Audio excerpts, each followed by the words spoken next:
dipersembahkan oleh Pemirsa, Anda masih bersama saya dalam 60 Minutes with Erzaldi Rosman, Gubernur Bangka Belitung. Ini bagaimana memakmurkan rakyat Bangka Belitung yang 1,5 juta. Nah, bagaimana Anda lihat dari sisi pendapatan masyarakat, lalu APBD, kekuatan fiskal, dukungan pusat. Bagaimana untuk mendorong ini, menaikkan mereka punya pendapatan? Ya, ini salah satu tantangan kami, Pak. Bukan saya saja.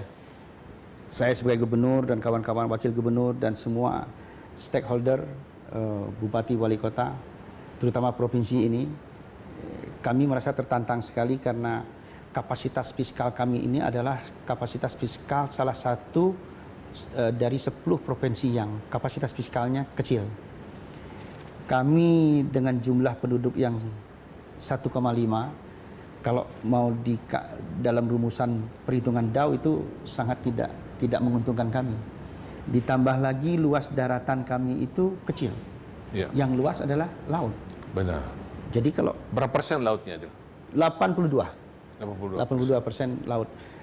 Jadi bagaimana kita harus berkreasi dengan inovasi kita agar masyarakat kita ini sejahtera. Ya, salah satu strateginya adalah kita mengandalkan investasi. Bagaimana kita mempercepat investasi para swasta ini untuk berinvestasi, menggelontorkan modalnya, terus memperkuat konektivitas kita. Karena sebagaimana kita ketahui pelabuhan kita ini sangat minim. Nah, ini baru pusat membantu kita untuk mengembangkan pelabuhan baru, pengembangan perubahan pangkal balam, jadi kapasitas angkutnya itu bisa lebih besar sehingga daya saing kita lebih besar juga. Sekarang saya membuat aturan tidak boleh ekspor lewat provinsi lain. Kalau ekspor harus dari Bangka ataupun Belitung. Apapun sebelumnya lewat mana? Dia ke Lampung, dia ke Jakarta, dapatlah bagi hasilnya ke sana. Karena tidak efisien lewat pelabuhan kita. Tapi saya dengan berbagai upaya, saya bikin tim percepatan ekspor, bagaimana kita mengkolaborasi perusahaan-perusahaan transshipment, itu bekerja sama dengan kita, bea cukai dan lain sebagai karantina, kita mudahkan, akhirnya dalam tahun di masa pandemi ini, kita mulai bisa ekspor sekalipun dengan tertati-tati. Tadi ya hanya ekspor timah aja. Kalau timah ada ekspor, numpang, lada dan lain sebagainya. Kalau tidak ada ekspor timah, nggak bisa ekspor kita. Sekarang kan tantangan. Ya, sekarang komoditas mana sih yang diekspor? Saya alhamdulillah lidi nipah pun kita ekspor kemarin. Kemarin saya menyusuri barcode ada. Iya, lidi nipah. Nipah ya. Nipah. Terus cangkang sawit kemarin. Cangkang sawit. Terus ini tandan sawit nanti akan diekspor lagi. Karena kita sudah mulai dan sudah tahu rumusannya, sekalipun agak sedikit berat. Dan buah-buahan November, Desember ini kita sudah dapat pesanan. Ada manggis, durian, dan nanas. Mudah-mudahan ekspor ini terus kita akan kembangkan. Nanas di sini juga luar biasa ya, manisnya. Ya, karena potensi, karena kita dianugerahkan oleh tanah yang sangat luar biasa. Dan menjadi bumbu masak. Betul. Kuah ikan kuning, taruh dengan nanas. Iya. Nah, sekarang bagaimana kita meningkatkan daya saing produk kita ini agar betul-betul dapat bersaing di luar. Kita potensinya banyak, seperti perikanan tadi apa segala macam. Kita ini baru mulai mengelola ikan ini, Pak. Kemudian investasi yang diharapkan masuk di bidang apa aja yang masuk? Kita harus menghilirisasikan dulu komoditi kita. Oke. Kayak lada kita hilirisasikan. Timah harus hilirisasikan. Insya Allah ini ada beberapa perusahaan akan masuk membuat solder, powder. Terus mineral ikutan, insya Allah kita akan hilirisasikan dan sudah ada yang berjalan. Dan kita bersyukur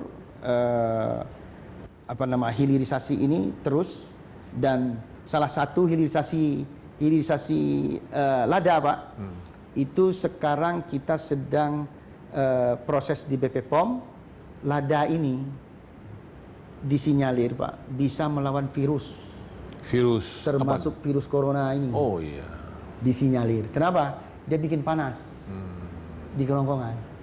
Jadi saya berpikir-pikir, tapi mohon maaf Pak ya, saya berpikir-pikir Orang di Bangka Belitung ini yang terkena COVID itu banyak dari luar. Dia ke Jakarta, bawa ke sini dan lain sebagainya. Dan yang meninggal pun 2, itu pun dari luar juga. Saya berpikir Sampai hari ini meninggal baru 2. baru 2. Maka saya berpikir mungkin orang Bangka Belitung ini suka makan lada. Lada nih, bumbunya nih. Iya, kita nggak tahu. Tapi mudah-mudahan ada penelitian ke depan kan. Iya. Biar lada kita ini lebih Jadi investasi peluang untuk pada hilirisasi. Terus bidang mana lagi? Perikanan pariwisata. tadi kita sudah mulai kepada pengelolaan dan mudah-mudahan ada investasi masuk untuk pengelolaan ikan ini. Kita sudah mulai harus bicara pengelolaan ikan ini sudah sampai food Jadi langsung processing ya. processing. Oke, kalau begitu harapan dari pusat ya, dari daerah ke pusat untuk membantu percepatan untuk transformasi ekonomi ini. Kuncinya adalah bagaimana konektivitas Bangka Belitung ini bisa lebih dapat bersaing. Konektivitas itu pelabuhan udara, ya. udara Pelabuhan oke.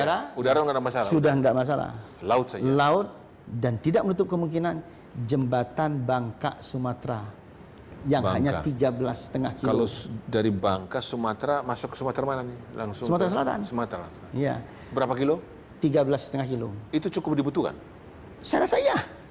Kalau tidak, kalau kita mau bersaing, mohon maaf, sebetulnya adalah ketika jembatan itu terjadi, pelabuhan yang bisa efisien itu adanya di Bangka. Kedalamannya itu natural 25 up. Natural ya, itu bagus sekali ya. Nah ini kalau kita lihat ke depan, Bangka Belitung potensi besar sekali. Sangat Orangnya tidak banyak. Ya. Sebetulnya untuk memakmurkan penduduk yang sedikit ini oke, cepat ya. Asal tidak salah kelola saja, terutama di bidang pertambangan. Kita bagaimana Nah mendapat itu pertambangan katanya ada undang-undang Minerba yang baru nomor 3 tahun 2020 ada yang kurang pas. Iya, betul.